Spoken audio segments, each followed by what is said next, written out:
بلاش تدخل الكنيسة تلبس ماسك العبادة والإيمان، وتطلع من الكنيسة تلبس ماسك العالم والإهانة، الاتنين. مرة أحد الرهبان لو بستان الرهبان الشيطان متغاظ منه على الآخر،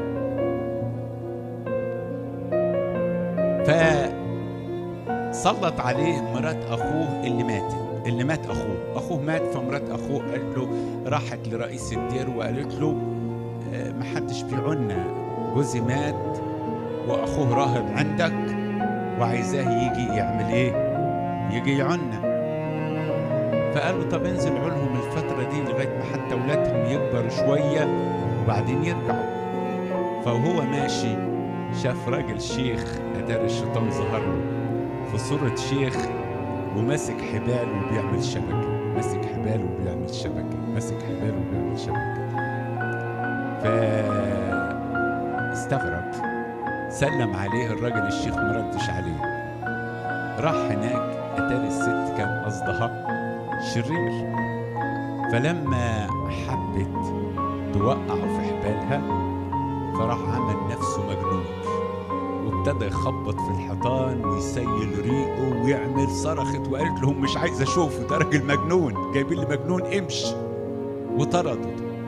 فمشي، وهو ماشي لقى الراجل الشيخ اللي بيعمل الشبكة بالحبال، الحبال اتقطعت. فبص له كده وقال له ازاي حبالك؟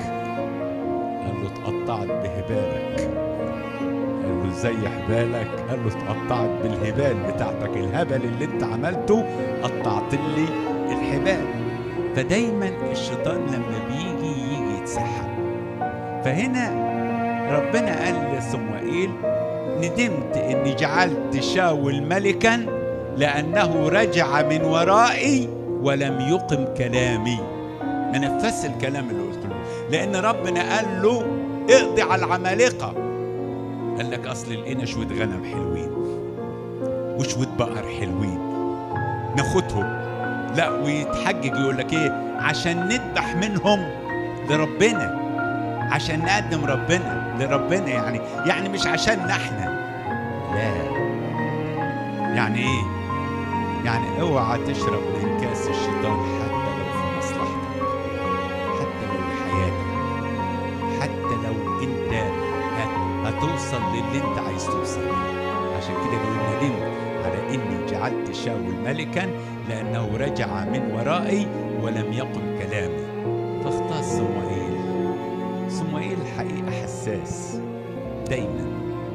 يعني لما الشعب قالوا له عايزين ملك زعل وصعب عليه، وقال لربنا شوف بعد الخدمة اللي خدمتها لهم جايين يقول عايزين ملك. فربنا قال له هو انت ملك عشان رفضوك؟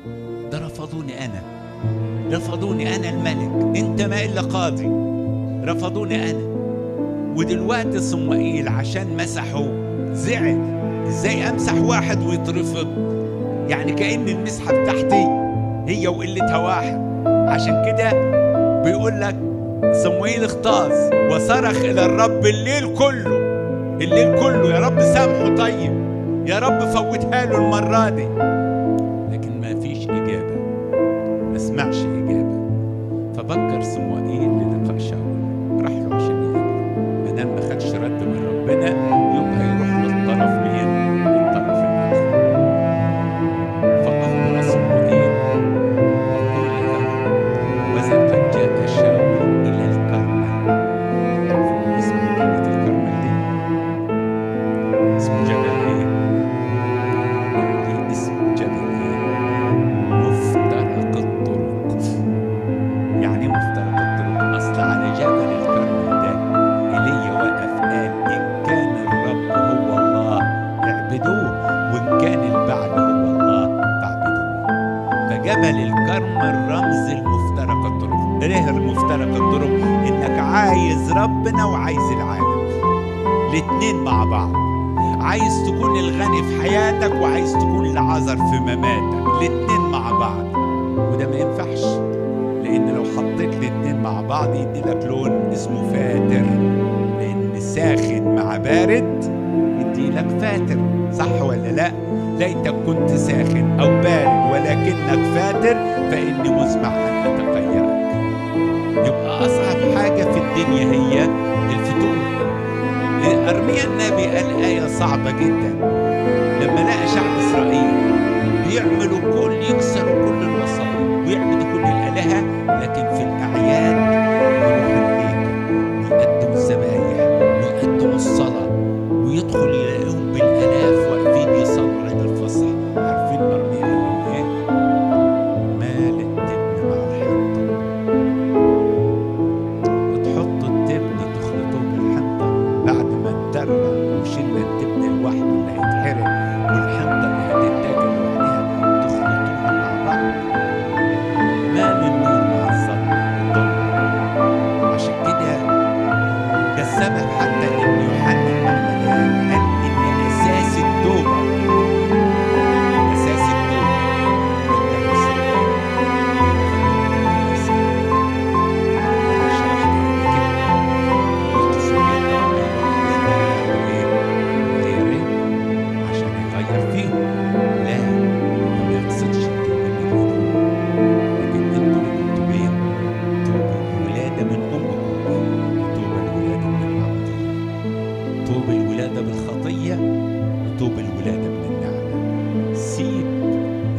الأولى للي مولودين بالولادة الأولى، سيبهم لغيرك وخليك أنت عايش الولادة التانية.